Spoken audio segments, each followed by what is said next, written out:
Hello, everyone. I know you've heard us talk about short-term rentals, but My did you favorite know topic. you had to have uh, special insurance? Yes, I did. Well, I know you did. But you folks out there, did you know you had to have special insurance for your short-term rentals? We're going to talk about that and a few other things right after this.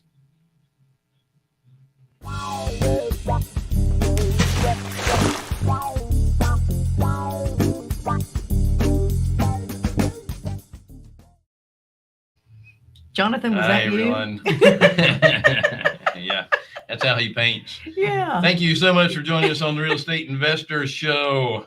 Hard money for real estate investors. We are Carolina Capital Management, and we are lenders in Southeast for real estate investors. If you're interested in borrowing money, go to carolinahardmoney.com and click on the Apply Now tab. If you're a passive investor looking for passive returns, click on the Accredited Investor tab. Don't forget to like, share, subscribe, hit the bell, all that good stuff, and sign up for Wednesdays with Wendy.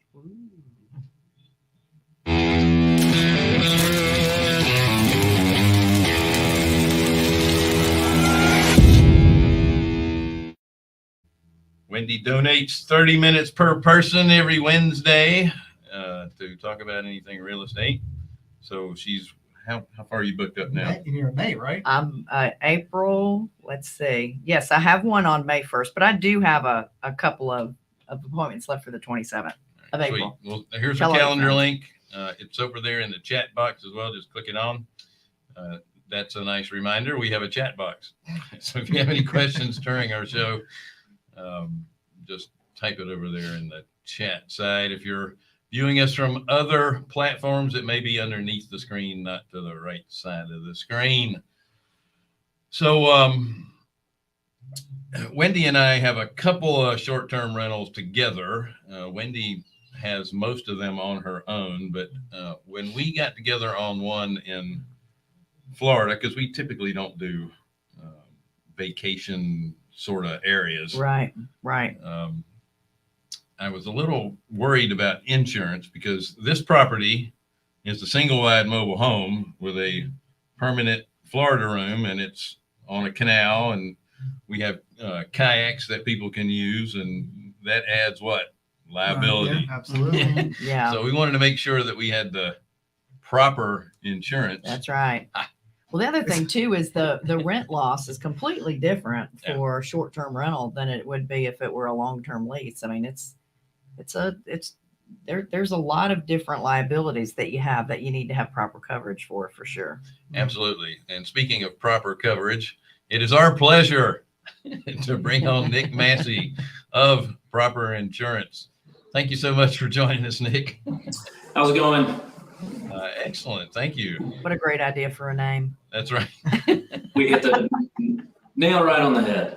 Got to have that proper coverage. So listen, I was blown away when I found out I could get that type of coverage on a single wide mobile home. Because, there's a lot of people that are doing tiny homes and what are those tent Tree houses, yurts. Yeah. Glamping. Do you do glamping too?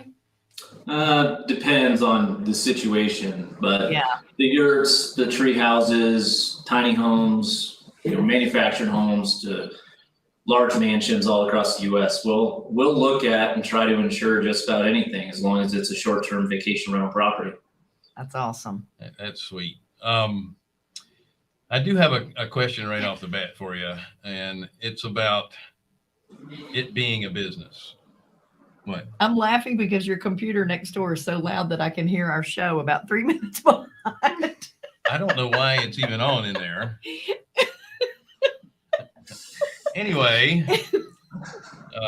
what the heck was I going to ask? I have no idea. I just had to giggle All about it. right, your short-term rental being a business, is it classified as a business, and how does the insurance coverage? Why is it different for that? So the classification of a business at a property starts with the definition in the insurance contract. So you and I may have a disagreement on whether or not my Airbnb or Vrbo rental is a business, and that's all. It's all fine and dandy. But when the standardized insurance language out there says anything that you get compensated for greater than $2,000 a year is considered a business, then we need to rely on the insurance contract and how they define it. And the biggest reason for that is if you have the wrong insurance policy and they're defining this activity as a business and has a business activity exclusion, you have no coverage, no liability protection, no property protection. And everything you've put all your blood, sweat, and money into this asset to try and get an ROI, and God forbid if somebody vandalizes the home or slips and falls and has a liability incident, now that contract is defining this as a business activity, you have no coverage. So give us an idea of some of the unusual things that would be covered, like, we love stories, examples, just like the commercial on, who is it that does the commercial? State Farm. State Farm. Give us an So, example of some of the unusual things. yeah, I mean, we see and hear about a lot of crazy stuff at vacation rentals. Bed bugs is one that comes up far too often. Yeah. And we're one of the only companies, we're the first company to actually come out with bed bug coverage for property remediation as well as liability. And then some of our competitors have, duplicated, of course, but we were first to market. So that's one that comes up that's unkind. You don't want that in your property. One of the craziest stories I have from one of my actual clients here is a small cabin in Washington State, 2-bedroom cabin. The gentleman who was our insured craftsman he built this thing by hand. Wow. He builds custom furniture and cabinetry. So everything in this house, this little cabin of his was just, to the nines, if you will, for woodwork. And he had some guests show up on a Friday night, and his neighbor called him and said they were getting kind of loud. And so he went through the process with Airbnb to cancel the reservation and get them kicked out, which Airbnb did. But then these people came back the next evening with about 200 other people and caused about $105,000 worth of damage to this little 2.5 bedroom cabin. Oh, wow. There's a couple of things with that. Number one, there's way too many folks out there who have a false security through Airbnb's air cover. It's great that it's there, but it's not really insurance. They canceled the booking. Airbnb only covers you when the property is a booking. So that was no help from Airbnb there because of that term. Additionally, we have something called property entrustment, which is a common exclusion in insurance policies, just like the business activity exclusion. So this more or less fell under the definition of guest caused damage. Did they break in? Yes. Could there be an argument against the other insurance contracts out there that this was forced entry to a certain extent, but there's this gray area with the Airbnb booking happening and them kind of knowing who the owner is through that. And that's where everybody hates insurance companies because I'm sure they would have found a way to deny that. But that's where we come in, and I wish we could be like State Farm flying in with a cape. Yay! But $105,000 in damage, and that included loss of income as well, because you obviously can't rent out the property while you're going through that big, huge repair. Some of the other stuff that we've seen that isn't necessarily odd or crazy. Well, there was one really odd one. So pet-friendly properties are very popular. And a lot of guests out there will kind of, subdue the pet or the size of the pet that they're bringing to the property. And in this particular case, what ended up happening was the guest brought 3 pigs to the home and didn't take them outside. And so they made a huge mess inside the home for the 4 or 5 days they stayed there. That was probably one of the oddest ones for sure, I think. That is on that. so many questions. Yeah. One, did you fly with the pigs or did you drive with them? What does your car look like? Yeah. One pig might be okay, whatever, like a pet pig, but 3 of them, it's kind of, yeah. You just have to wonder about people. It was funny. because you reminded me, I was in the airport last night, and one of the police dogs, the sniffing dog, was making a beeline for the people that were getting off of my plane. I was waiting for a friend of mine to get off, and the officer is holding the dog back as it's making a beeline. Now, it didn't stop at the people. It went right to the door that says pet relief area. So it knew where to go. And it said, it's time for me to get the heck out of here. Not so much with the pig.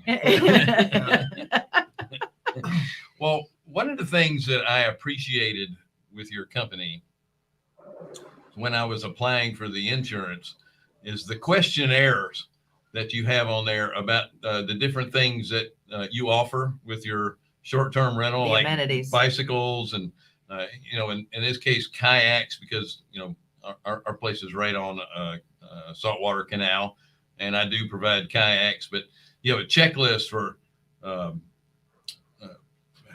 do you call them? Amenities, I'm talking about with a Like bicycle, this. do you have helmets? the safety equipment that goes Yeah, with it. your what am I? Flotation vest. devices. That's what I'm. Sorry, it was a long trip last night. But those are things that a lot of people don't think about having, and who is there to check every time a guest checks out to make sure that those items are still there for the next guests that come up, and that's very beneficial to the person that's having the short-term rental that may not be Thinking aware about that. it. Yeah. It's a great little checklist to have. Yeah, most of our clients are new to the space, right? They're not, a lot of our clients have been doing this for a few years, but for the most part, we're dealing with folks who've been in it for less than a year. And so one important thing to always remember when you're dealing with insurance is this, the term is underwriting. If the company doesn't underwrite for it, they're probably not going to cover it. Okay. So you need to be asking yourself, are they asking about my online listing with Airbnb, VRBO, my property manager, my own personal website? How do they know exactly what I'm doing? How does this insurance underwriter, not the agent you're dealing with, but the actual underwriter who pays the claims, how do they know what they're insuring? Because most of the time when you call a retail agent, and I'll just throw State Farm under the bus. You call a State Farm agent, there's a million State Farm agents around the US. State Farm's based out of Illinois. They send an application to the office in Illinois for a single family house on a canal in Florida, right? And they say, great, we'll insure it for $800 a year, right? They have no idea what's going on with this property. They think it's a residential residence and good to go, fine.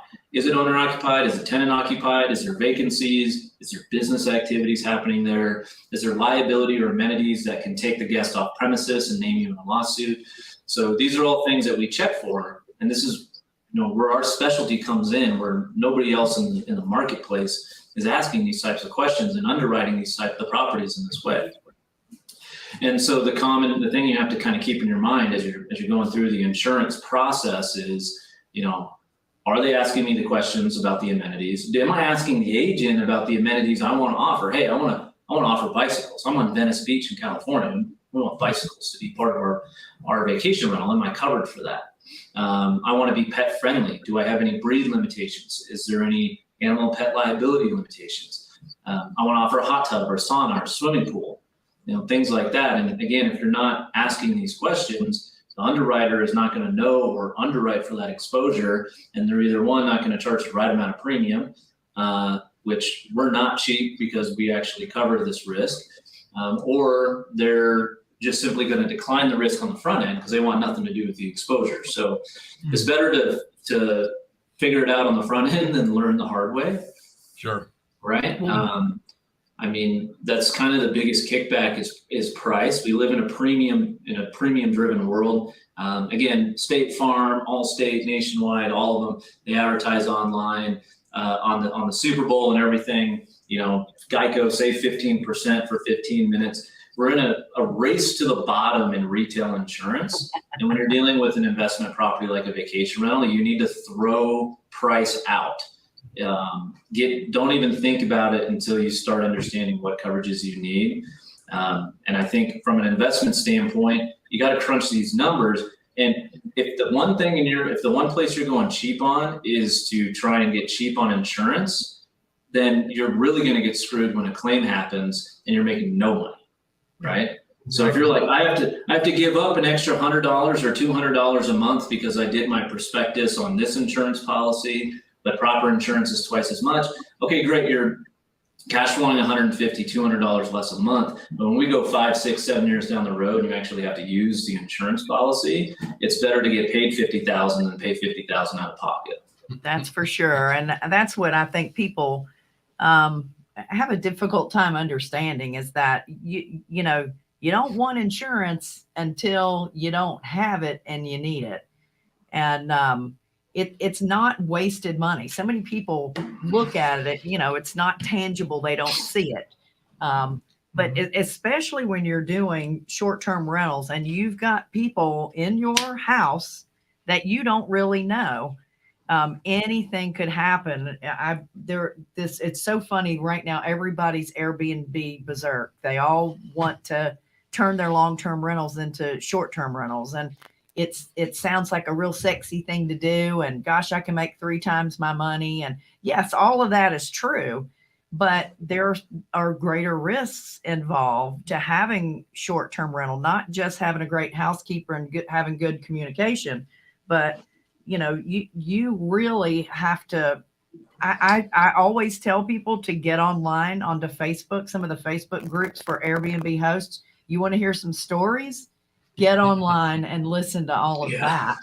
That'll really make you question whether or not it's something that you want to do. Do you differentiate between a 30, 60, 90-day tenant versus short term? Like, would your coverage be different if you're focusing on 30, 60, 90 days?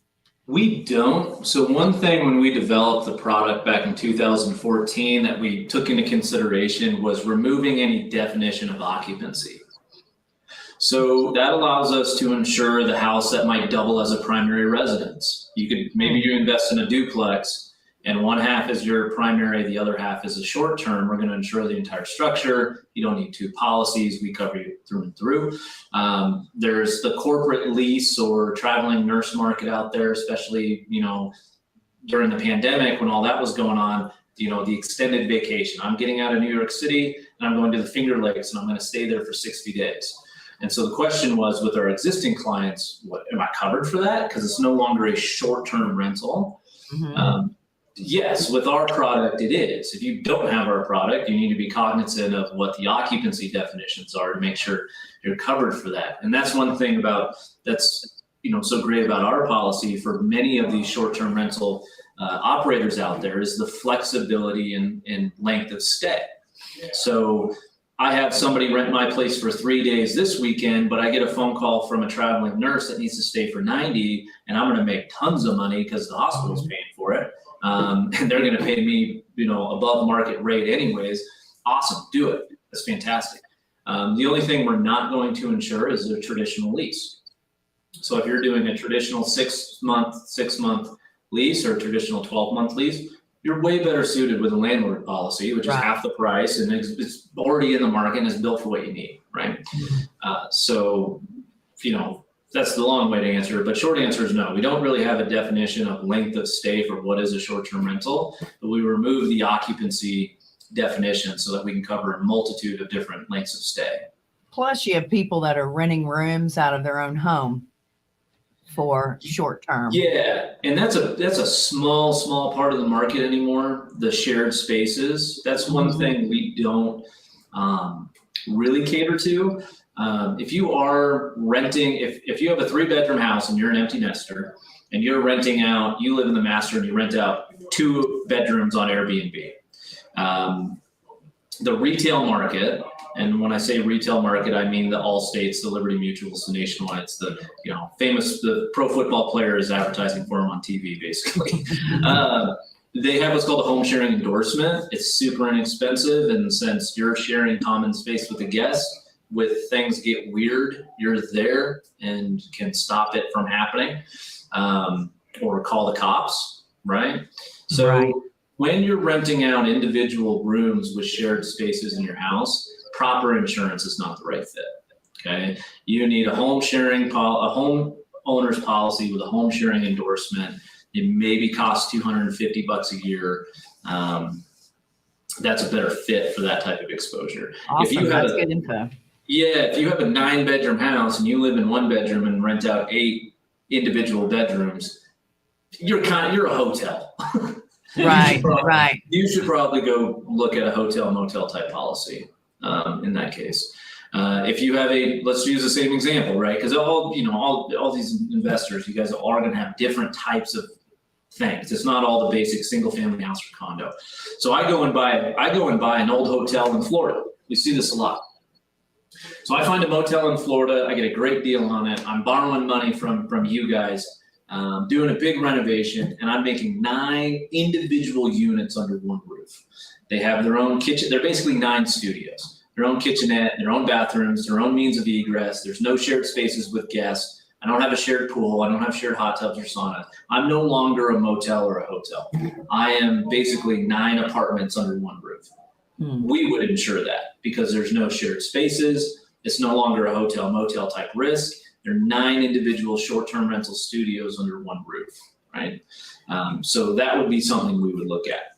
I would think that shared space since COVID is probably much smaller share of the market anyway. It is. People don't want to mingle anymore anyway. It's last I saw, which was late 2021, was that about 12% of the US listings on Airbnb were private rooms, right? So that's a very small portion of the market that's left that's just renting out a spare bedroom in their house. Right, and that's how it started.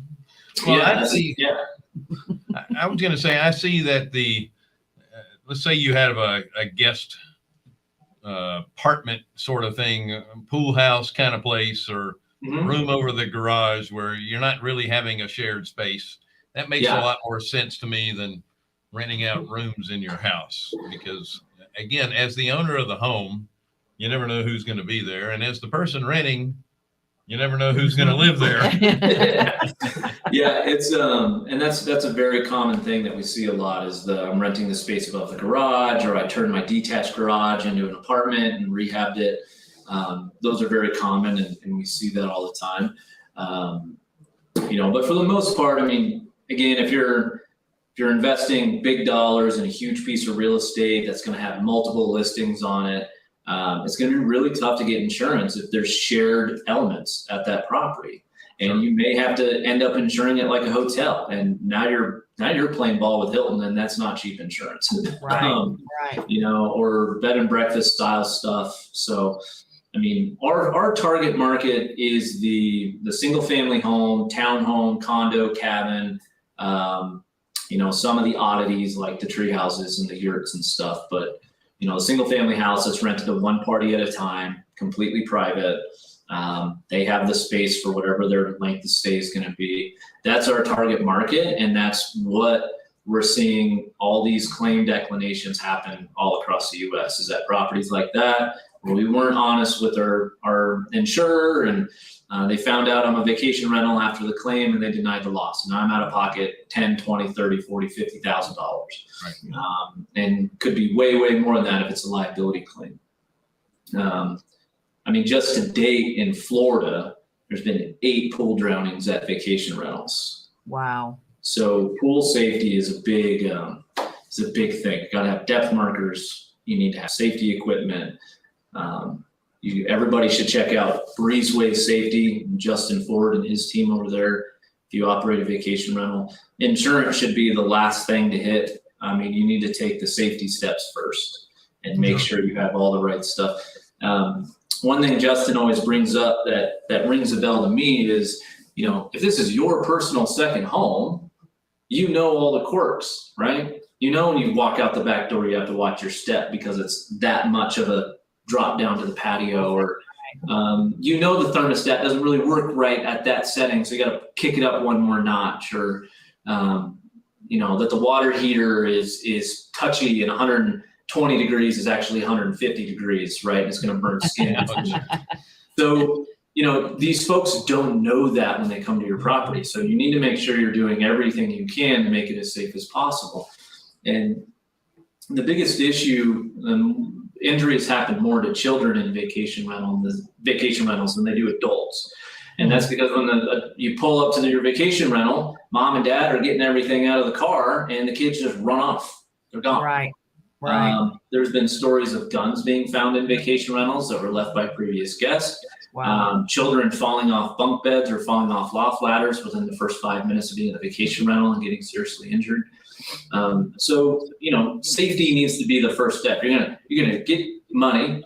You're gonna find the property. In order to close on that property, you need insurance. So that's when you call me and my team and let's get you taken care of there. And then your next thing after closing, you're gonna furnish the property. And while you're furnishing it, you might as well go through a safety inspection with Breezeway.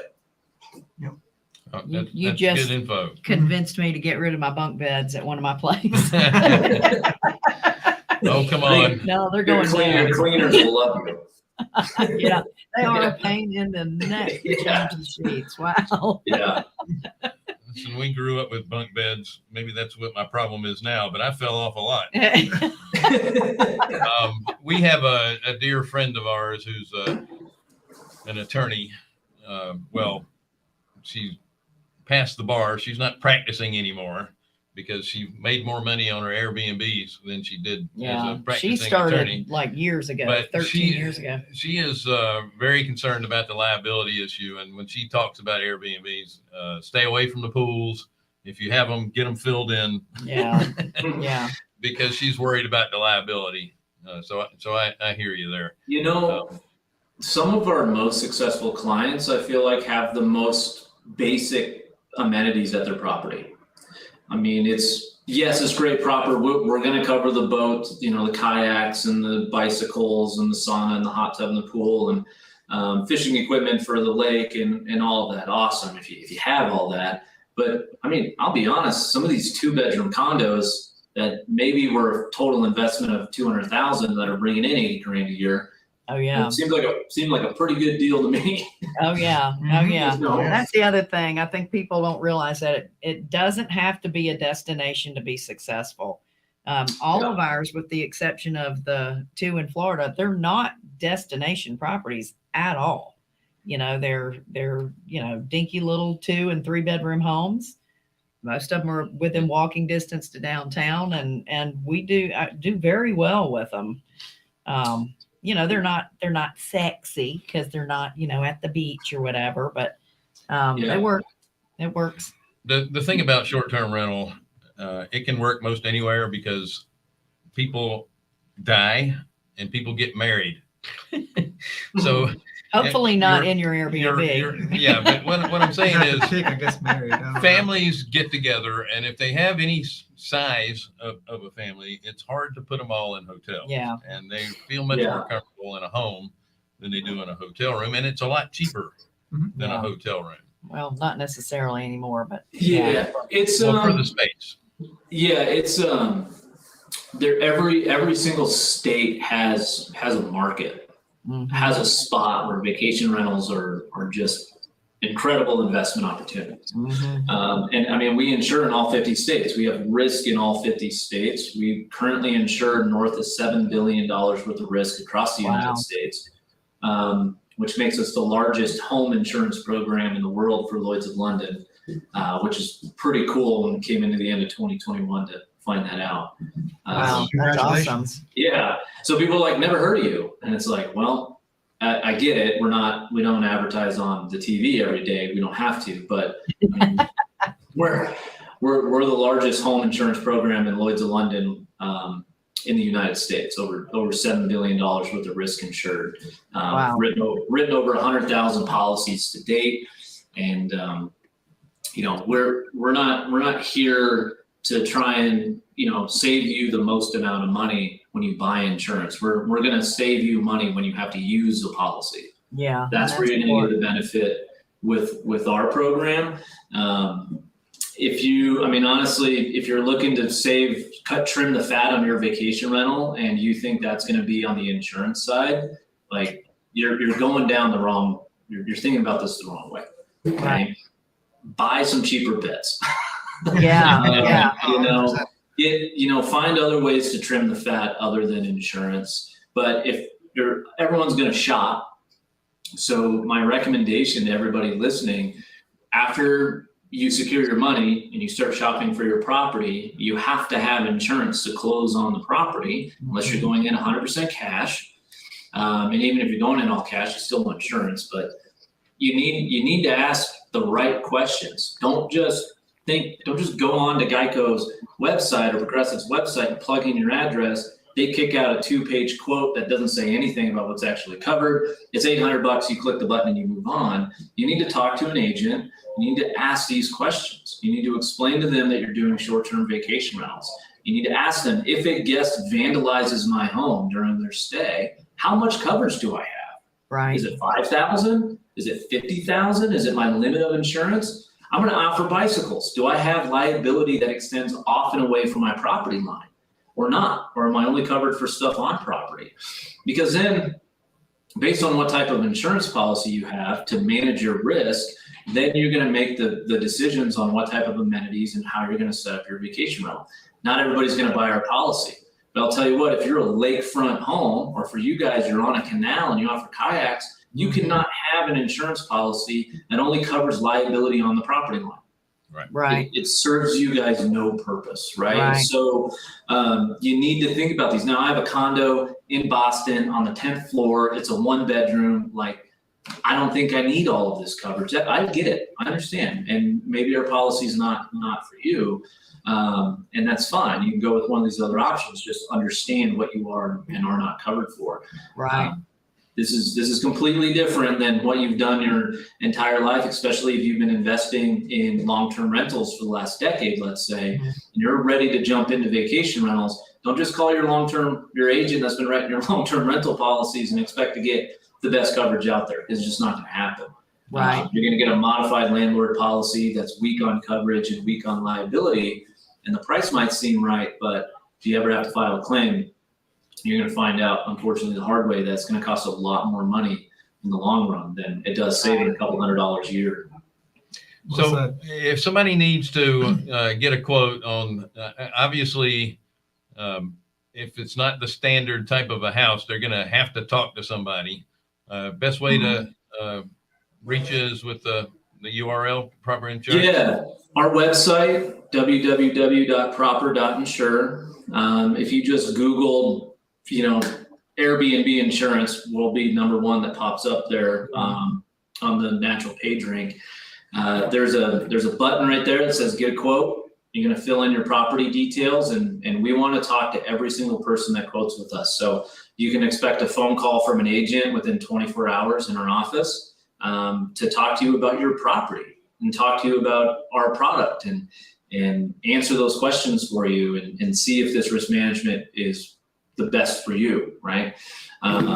There's tons of information on our website too, so feel free to click through, educate yourself, read up on everything.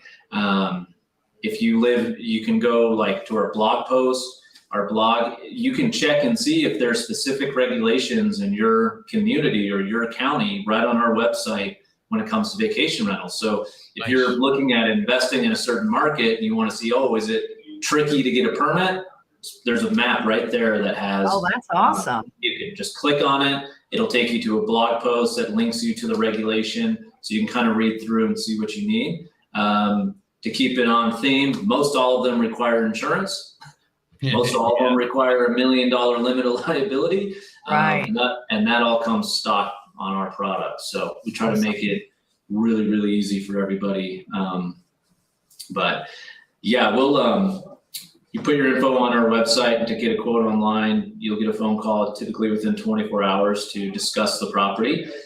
We like to know who our clients are. We want to talk to you. We're not trying to be ghosts and just send you a number and hope you sign up and we never talk to you. That's not how we do business here. So, in full disclosure to everybody, we're going to be more expensive. And so just anticipate, if you're looking at a quote from your local agent for $1,500, I'll be honest, we're probably going to be $3,000, right? Yeah. But the coverage is going to be far superior to anything else on the market. Awesome. Well, Thank that kind of you. reminds me, since we have a canal and a kayak in Florida, do I need to get a alligator bite rider? No limitation on animal or pet liability, so you're good. Okay, good. Already included. Awesome. Nick, we really appreciate you Yeah, coming on good stuff. and discussing this. It's very important information. Short-term rentals is a big deal right now. Mhm. We want to make sure that people have the proper information. I keep Yeah, adding proper. Yeah, yeah.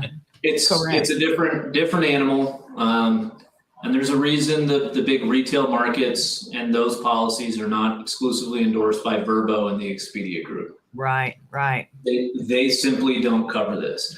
Right. That is an endorsement that we're extremely proud to have from Verbo and the Expedia Group as the recommended comprehensive vendor for their clientele. And at the end of the day, I mean, we look forward to talking to everybody. We hope we can, help you find a solution to your risk management and your vacation rental, and hope to see you become a proper customer. Awesome. That's again, we Good certainly stuff. appreciate you coming on and Yeah, sharing thanks with so us. much. Folks, we have gone past our time, but I wanted to keep going because Good Nick stuff. had some great content there. And we have more people viewing. That's right. So thanks again, guys, for joining us on the Real Estate Investor Show. Hard money for real estate investors. We are Carolina Capital Management. We are lenders in the Southeast for real estate investors. If you are interested in borrowing any money from us, go to carolinahardmoney.com and click on the Apply Now tab. If you're a passive investor looking for passive returns, click on the Accredited Investor tab. Don't forget to like, share, subscribe, Hit the bell. hit the bell. And check out our and sign up with long-term program for short-term rentals. Day with Wendy. We'll try to talk at the same We time. have other projects or products as well. Yeah. So you guys have a great day. We'll see you soon. Thank you very much. Bye, guys.